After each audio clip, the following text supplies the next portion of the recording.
Oke, Assalamualaikum warahmatullahi wabarakatuh. Salam sejahtera untuk kita semua. Shalom, Om Swastiastu, Nama Budaya, Salam Kebajikan. Alhamdulillah kayaknya proses untuk memperkuat tim kita untuk pertandingan pada saat melawan Australia itu sepertinya jalannya agak terang.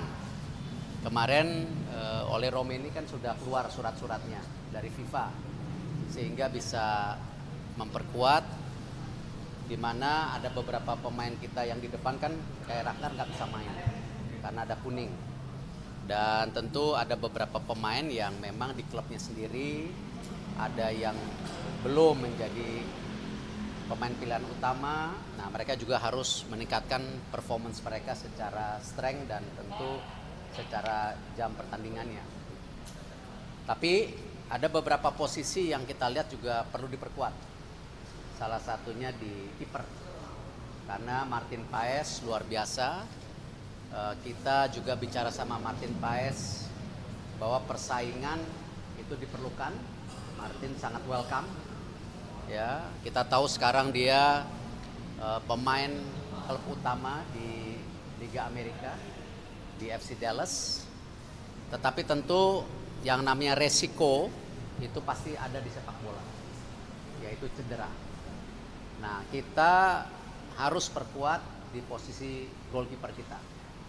Alhamdulillah setelah proses lama, diskusi lama, dan kita tahu para pemain sendiri kan punya dinamika kehidupannya mereka masing-masing. Ya, karena mereka kan tidak bermain di Liga Indonesia, tetapi banyak juga yang bermain di Liga luar. Nah, Emilio Audero Mulyadi prosesnya sekarang sudah baik sekali. Ini menjadi salah satu pilihan untuk kita menjadi tim bersama Martin Paes. Kita tahu dia sudah berkarir lama di Liga Italia, Serie A, Serie B, Juventus, Inter, kemarin Como, Palermo, Sampdoria. Artinya kita mempunyai dua goalkeeper yang kokoh. Di posisi 3 kita akan memprioritaskan goalkeeper yang muda supaya bisa belajar kepada senior-seniornya nanti. Lalu di midfielder, Jairo sepertinya surat menyuratnya belum bisa sempurna, karena memang kalau kita ingat dulu kendalanya Martin Paes juga hampir 8 bulan waktu itu. Nah, Jairo kebetulan sudah sangat welcome, tetapi surat-suratnya belum kuat. Kita sudah diskusi dengan beberapa lawyer, belum ketemu. Nah, kita tidak mau kan ajuan kita kepada FIFA ditolak, akhirnya FIFA tidak percaya kepada kita lagi, seakan-akan kita memaksakan. Nah, memang alternatifnya tidak banyak. Di lini tengah kita ada Ivar, ada Nathan, ada Tom Hay, ada Ricky, ada Mark Locke, ada yang lain-lainnya. Nanti tentu yang milih Patrick ya. Tapi paling tidak di situ kita perlu 5 pemain tengah lah paling tidak. Nah, akhirnya pilihan yang juga selama ini kita coba ajak bicara dan akhirnya mau, Joy Pelupesi ya, dari keturunan Maluku. Ini dia sudah diskusi, sesudah berpikir bagaimana posisi dia juga diperlukan, dan terakhir dia kapten di klubnya. Dia sudah bermain di Eredivisie, di Liga Inggris di Sheffield Wednesday waktu itu, lalu juga sekarang di Liga Belgia. Saya rasa bisa mendukung lini tengah kita. Ya, lini tengah yang memang pada saat ini kekurangan. Lalu yang terakhir ada juga pemain yang kakeknya dari Semarang, ibunya dari Surabaya. Itu kertas-kertasnya aman, yaitu Dean James ya. Dia di Go Ahead Eagles, dia starter. Nah, kita memang perlu juga penebalan left back, wing back yang juga bisa left midfield ya, untuk mendukung kalau sampai pemain posisi menyerang kita tentu kekurangan kedalamannya. Nah, ini yang kita proses. Saya sudah lapor Bapak Presiden, Pak Prabowo, sangat welcome. Lalu saya sudah telepon Pak Menpora, nanti silakan tanya. Dan minggu depan kita akan segera proses, ya kita akan mengejar supaya bisa main di bulan Maret. Ya, jadi kalau oleh sudah pasti bisa main. Tapi yang 3 ini akan kita push kertas-kertasnya semua. Saya juga ada rencana ketemu Komisi 10 Senin malam untuk memastikan dukungan DPR yang luar biasa selama ini dukung tim nasional Indonesia. Ya, dan semua tadi Emilio Audero Mulyadi jelas ada darah Indonesia, ya, lahir di Lombok, bapaknya orang Mataram. Joe Palupesi jelas nama last name-nya, ya, dan punya track record yang bagus.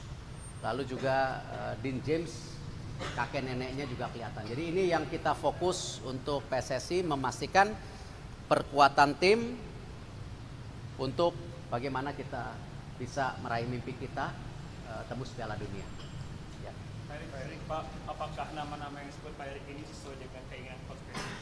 Pasti semua proses naturalisasi baik sebelumnya ataupun dengan U17, U20 pasti proses ini kita diskusikan di Badan Tim Nasional, ya, lalu Sekjen bicara kepada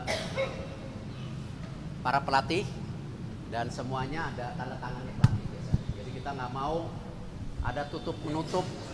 Oh ini pemain titipan, oh kelasnya belum, ya. Enggak, kita semua transparan, ya, karena ini tanggung jawab moral kita ketika pemerintah mendukung, DPR mendukung, masyarakat mendukung. Jadi kita juga lakukan yang terbaik buat tim nasional kita. Kalau untuk Jairo, Pak, perjuangin sampai buat match Juni atau? Belum bisa. Juni juga belum bisa. Sampai hari ini kita belum ketemu klausul yang bisa memperkuat Jairo hari ini. Klausulnya apa tuh Pak Jairo, Pak? Oh, banyak detailnya. Itu ada lawyer, kecuali mau belajar hukum. Ada pemain Gianni Jonathan sekarang Depok, Pak. Apakah ada pendekatan dari PSSI? Belum. Maunya iya tapi belum. Kalau itu gabung lagi, tapi belum.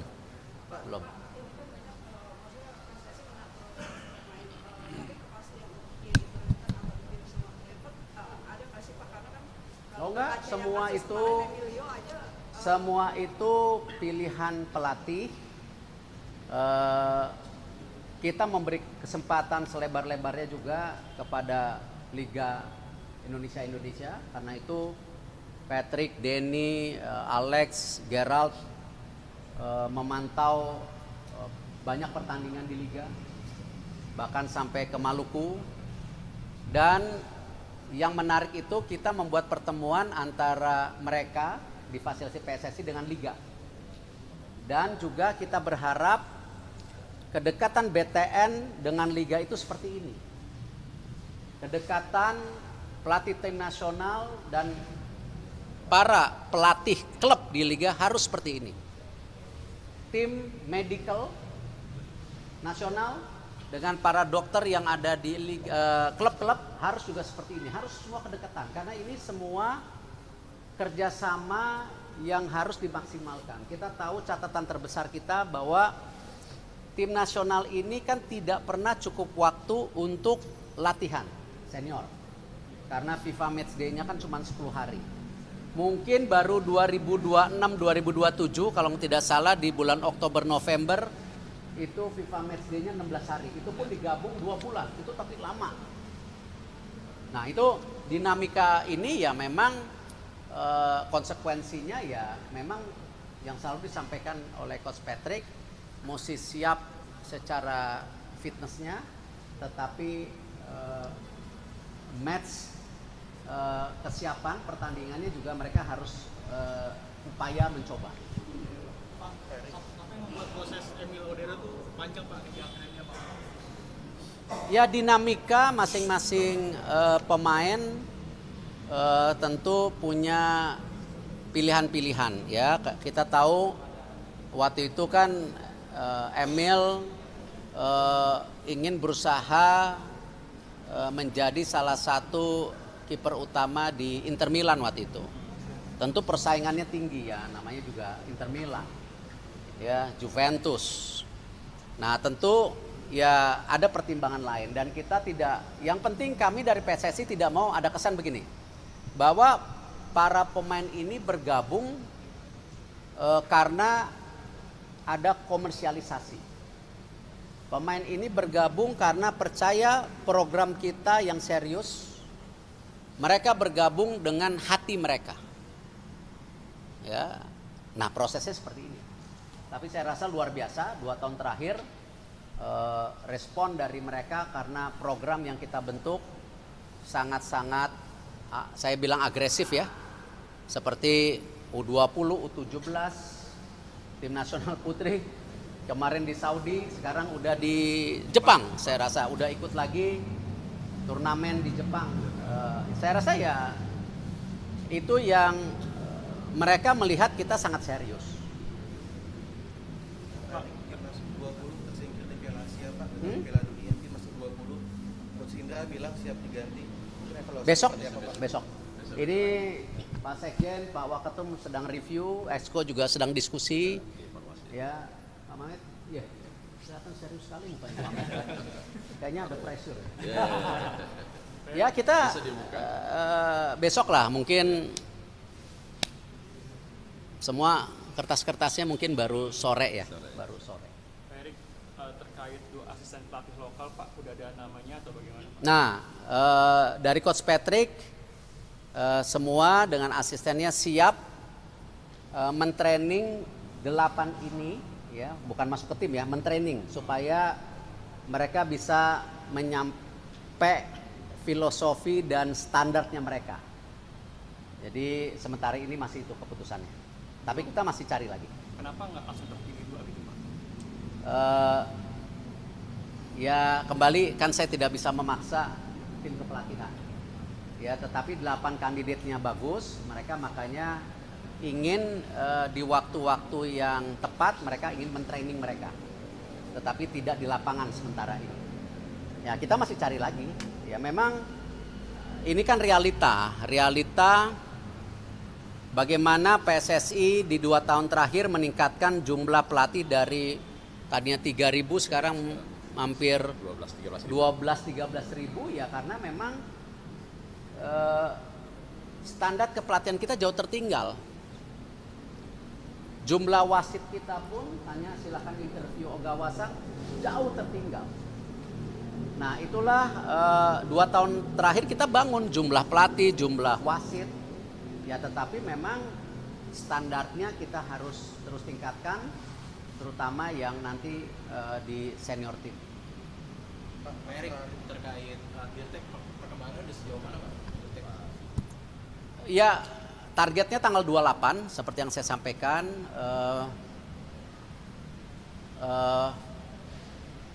Maunya dipercepat tapi belum, karena kan biasa negosiasi kontrak berapa lama, job desk-nya apa, bebannya apa.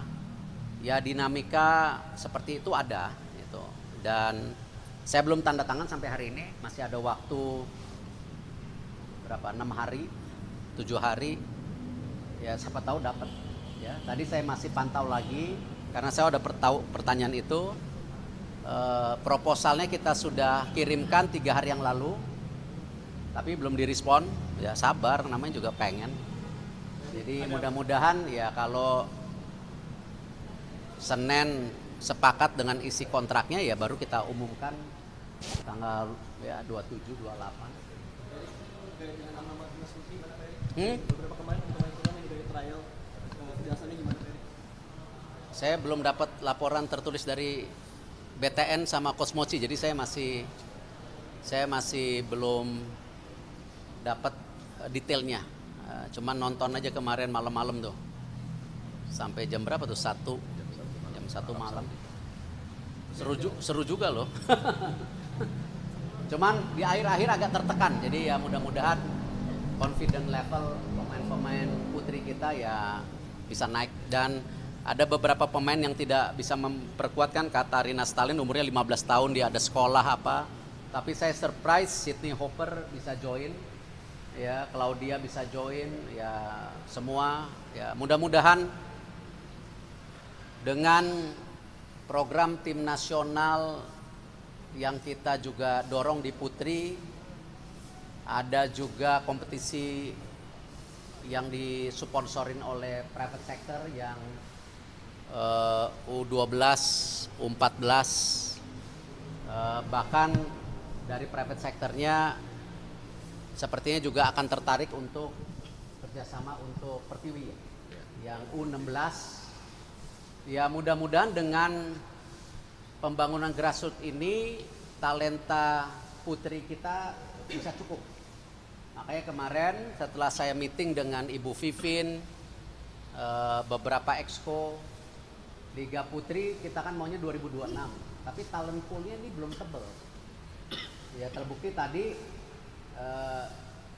U12, 14 sudah mulai, U16-nya belum. Nah kalau ini kita bisa dapat 50 saja, berarti kan di 2027 mereka umur 17 dan 19. Nah mungkin jadi cukup. Karena formula daripada Liga Putri ini kan nanti 8 klub. Ya, kita prioritaskan memang karena jarak tempuhnya tidak mungkin pakai pesawat, ya kan, jangan sampai bikin Liga Putri baru 2 tahun bengek, ya punya klub Liga Putri baru setahun nggak bayar gaji. Nah di 2027 kalau bisa 2026, tapi saya mau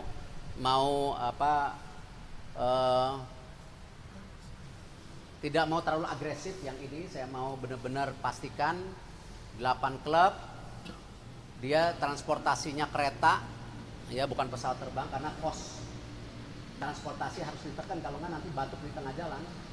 Jadi itu kereta, jadi ya memang di Jawa Bali sepertinya angka transportasinya bisa cukup untuk masing-masing tim putri ini mengeluarkan dana 8-14 miliar per tahun.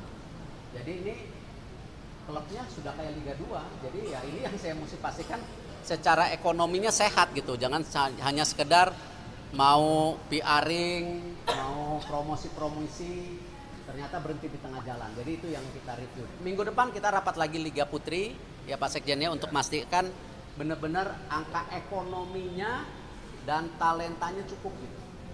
Pak, terkait efisiensi anggaran PSSI. Udah selesai batuk? Udah, alhamdulillah. Udah cek kesehatan belum? Udah. Saya bengek. Nah, oh bengek. Gimana Pak buat efisiensi anggaran PSSI sendiri kena nggak Pak? Ada beberapa cabur kan yang kena tuh. Saya tidak tahu, yang pasti saya tidak mau juga, kan saya bekas ketua KOI. Saya tidak mau membedakan sepak bola dengan olahraga lain. Kita di PSSI benar-benar berusaha keras untuk membangun pendanaan dari private sector. Hari ini saya baru tanda tangan dengan Finvest.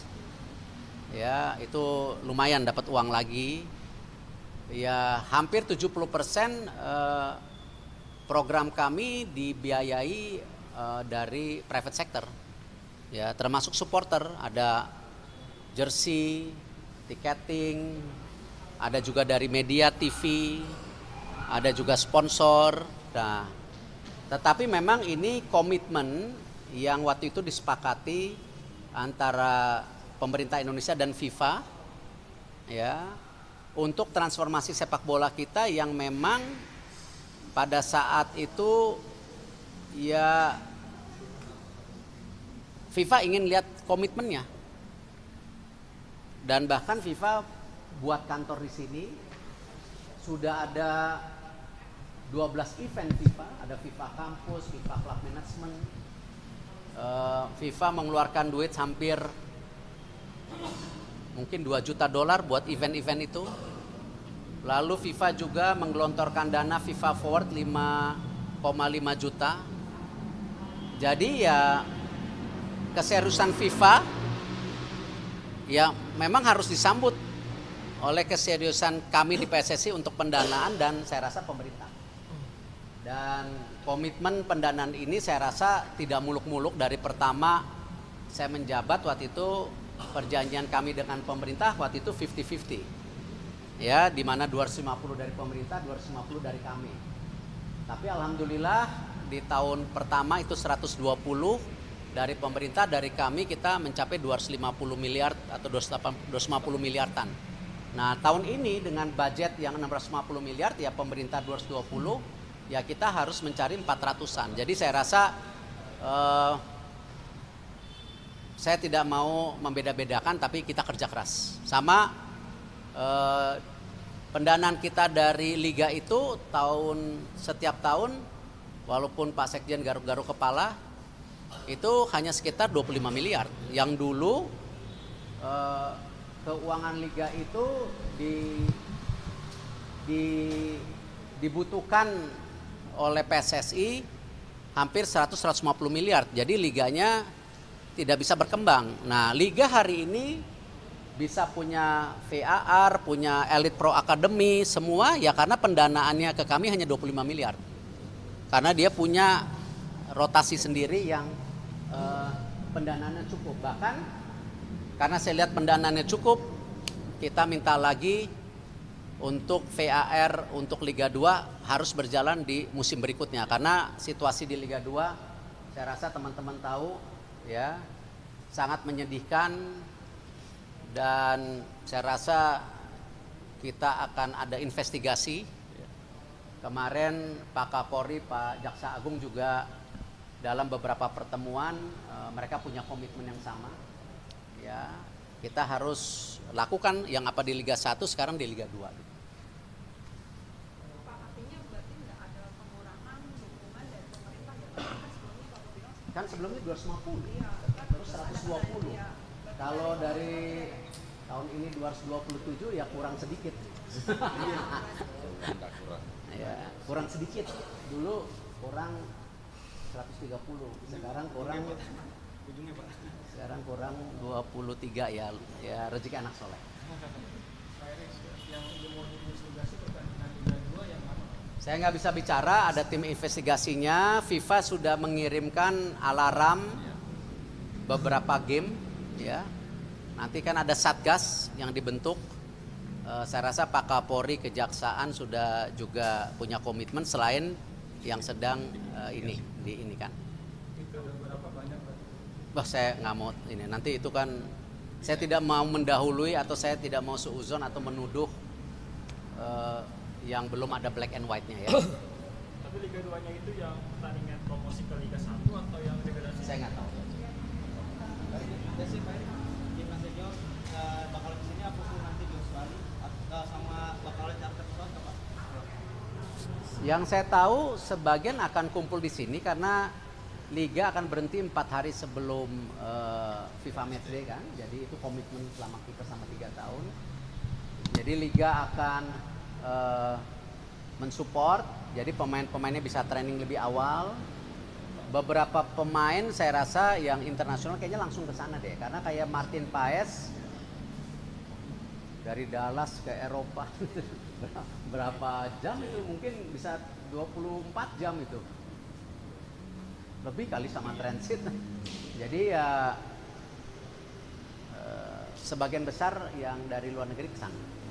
Pak, ini kan di Mas Bapak juga udah ada Pak, kita mau diskusinya soal IKN Pak, yang training center di IKN gimana Pak? Alhamdulillah training center di IKN sudah tuntas. Yang phase 1 82 kamar sudah selesai. Alat fitnessnya dibantu Menpora sudah selesai. Tempat makanan, tempat tidur semua sudah selesai.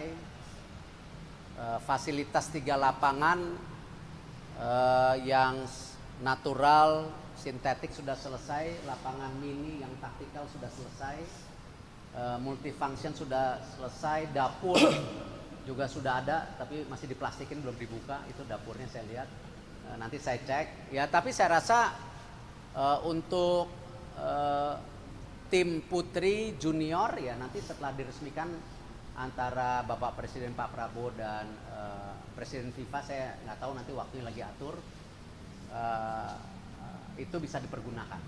Saya tidak tahu apakah sebelum itu bisa dipergunakan, kita lagi coba lihat kesiapannya. Tapi tim senior saya rasa sulit ya, kita akan fokus di sini karena tadi bukan karena memanjakan, karena FIFA matchday-nya pendek. Ya, jadi nggak mungkin dari Eropa ke Jakarta kita sehari terbang lagi, enggak. Tapi memang kan dari awal saya bilang ini untuk training center tim usia muda dari awal. Tetapi ketika tim senior cukup waktu bisa saja. Sebelum 17-an Pak. Apa? Sebelum 17 Agustus Pak. Ya, secepatnya. Kita sedang fokus sekarang di tahap kedua. Alhamdulillah pemerintah IKN kemarin ada kesepakatan untuk mulai membangun phase kedua. Jadi yang prioritas nanti jalannya dulu dari phase 1 tembus phase 2. Itu dulu. Nanti baru stadium mininya yang 5.000 kapasitas untuk pertandingan. Ya, ini kan pertandingan junior atau putri kan seperti di Madia kan cukup lah. Gitu. Yang lain-lainnya kolam renang apa masih gelap. Belum ada uang. Nanti kalau ada uang. Pak, kita sebagai juara bertahan di SEA Games dari Mas dengan keunggulan Coach Indra kemarin di Asia, apakah masih mempercayai Coach Indra di SEA Games atau bagaimana? Saya belum bisa tunggu hasil besok. Pak, sedikit Pak, administrasi Kutsin apakah sudah beres Pak? Administrasi Kutsin datang lagi ke sini. Kenapa? Administrasi Kutsin. Oh, tanya Kutsin. Kalau dari kita merasa sudah selesai. Ya, kita sudah sesuai dengan kontrak, kita sudah sesuaikan bulan Januari, bonus semua, ya kan. Bahkan asisten coach yang kontraknya bulan Desember itu kalau tidak salah nanti saya cek lagi. Saya rasa kita kasih sampai Januari. Saya rasa PSSI punya harga diri, PSSI juga profesional, tidak sempurna. Tetapi tidak mungkin kalau peningkatan seperti ini FIFA, AFC, AFF tidak percaya sama kita. Jadi kita jalankan sebaik-baiknya dan saya mengucapkan terima kasih kepada Coach Sin. Selalu saya bilang ini bagian dari profesionalisme dan kita sekarang fokus kepada Coach Patrick ya. Kita fokus kepada program-program yang sedang berjalan. U20 kita evaluasi, U20 sekarang ada U17 yang kita dorong juga ya World Cup sama. Apakah salah kalau kami di PSSI yang mendengar suara supporter masyarakat Indonesia menginginkan kita juga main di Piala Dunia? Saya rasa nggak salah. Kita pernah jadi tuan rumah U17 ya. Tapi untuk kualifikasi sebagai tim kan pengen, boleh dong ya. Dan saya rasa program kita kayaknya belum, nggak tahu Pak Sekjen gimana selama ini program sangat berjalan. Pak Mamet yang lebih lama dari saya, program 2 tahun ini kan semua berjalan. Ya. Ya. Jadi saya rasa belum pernah PSSI punya program yang seagresif ini. Cukup udah mau. Oke, sip. Santai.